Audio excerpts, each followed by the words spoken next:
Panoor bomb നിർമ്മാണ സ്ഫോടന കേസിൽ അന്വേഷണം തുടരാൻ പോലീസിന് ഉന്നതതല നിർദ്ദേശം. ബോംബ് നിർമ്മിക്കാൻ ആവശ്യമായ വസ്തുക്കൾ വാങ്ങിയത് സംബന്ധിച്ച വിവരങ്ങളിലേക്ക് അന്വേഷണം നീളുന്നത് ഇതുകൊണ്ടാണ്. അതിനിടെ CPM-നെ പ്രതിരോധത്തിലാക്കുന്ന തരത്തിൽ അന്വേഷണം നീളുന്നതിൽ CPM കടുത്ത അതൃപ്തിയിലാണ്. DYFI ഭാരവാഹിയായ ഷിജാലും ഷിബുൻലാലുമാണ് ബോംബ് നിർമ്മാണ വസ്തുക്കൾ വാങ്ങിയതെന്ന തരത്തിൽ മാധ്യമങ്ങളിലെത്തുന്ന വാർത്തകൾ CPM പ്രതിരോധം തീർക്കുന്നതാണ്. കല്ലിക്കണ്ടിയിൽ നിന്നാണ് ബോംബിനുള്ള സ്റ്റീൽ പാത്രങ്ങൾ വാങ്ങിയതെന്നും അന്വേഷണ സംഘം കണ്ടെത്തി. സ്ഫോടക വസ്തുക്കൾ എവിടെ നിന്നെത്തിച്ചുവെന്നതിൽ അന്വേഷണം പുരോഗമിക്കുകയാണ്. ഫലത്തിൽ ഗൂഢാലോചനയിലേക്ക് അന്വേഷണം എത്തുകയാണ്. എന്നാൽ ഉന്നത നേതൃത്വത്തിൽ ആരും കേസിൽ പ്രതിയാകില്ല. ഈ തെരഞ്ഞെടുപ്പ് കാലത്ത് ഇതിന്റെ അലയൊലികൾ വടകരയിൽ ഉയരുമെന്ന് ഉറപ്പാണ്. ഇന്നലെ പോലീസിന്റെ റിമാൻഡ് റിപ്പോർട്ട് പുറത്തു വന്നിരുന്നു.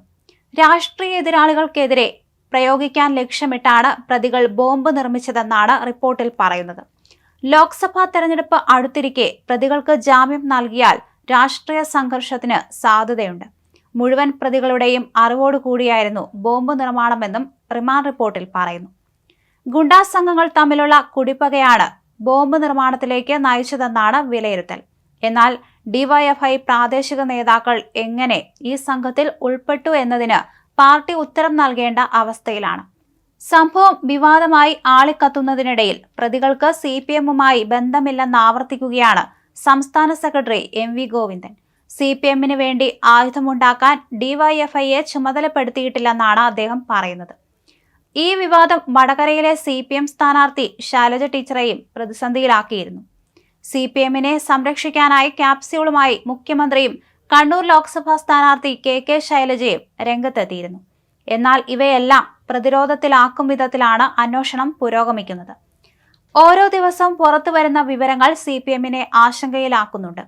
എന്നാൽ പ്രാദേശിക CPM നേതൃത്വം പറയുന്നത് കേൾക്കാതെ മുന്നോട്ടു പോവുകയാണ് പോലീസ്. പാനൂരിൽ 8 ബോംബുകൾ നിർമ്മിച്ചതായിട്ടാണ് വിവരം. അതേസമയം ഭാരവാഹികൾ കുറ്റം തെളിഞ്ഞതായി കണ്ടെത്തിയാൽ ഇവർക്കെതിരെ നടപടി എടുക്കുമെന്നാണ് DYFI-യുടെ നിലപാട്. നേരത്തെ പോലീസ് കേസ് ഒതുക്കാൻ ശ്രമിക്കുകയാണെന്ന ആരോപണവുമായി നേരത്തെ UDF രംഗത്ത് വന്നിരുന്നു. പാർട്ടി പ്രവർത്തകർക്കോ DYFI പ്രവർത്തകർക്കോ ബോംബ് സ്ഫോടനവുമായി ബന്ധമില്ലെന്ന് നേരത്തെ CPM നടത്തിയ ന്യായീകരണത്തെ ഖണ്ഡിക്കുന്നതായിരുന്നു പോലീസിന്റെ റിമാൻഡ് റിപ്പോർട്ട്. ഇത് പ്രതിപക്ഷ പാർട്ടികൾ ശക്തമായ ആയുധമാക്കി മാറ്റുകയും ചെയ്തിരുന്നു.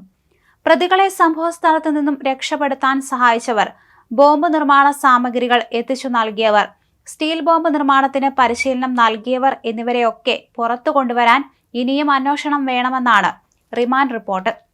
അതുകൊണ്ട് തന്നെ കേസ് NIA-ക്ക് കൈമാറണമെന്നാണ് കോൺഗ്രസിന്റെ ആവശ്യം. നിലവിൽ കേസിൽ പ്രതി ചേർത്ത മുഴുവൻ പേർക്കും ബോംബ് നിർമ്മാണവുമായി ബന്ധമുണ്ടെന്നും സ്ഫോടനം നടന്നിടത്ത് മണലിട്ട് തെളിവ് നശിപ്പിക്കാൻ DYFI ഭാരവാഹികളടക്കം ശ്രമിച്ചുവെന്നും ബാക്കി വന്ന ബോംബ് ഒളിപ്പിച്ചുവെന്നും റിമാൻഡ് റിപ്പോർട്ടിൽ പറയുന്നുണ്ട്.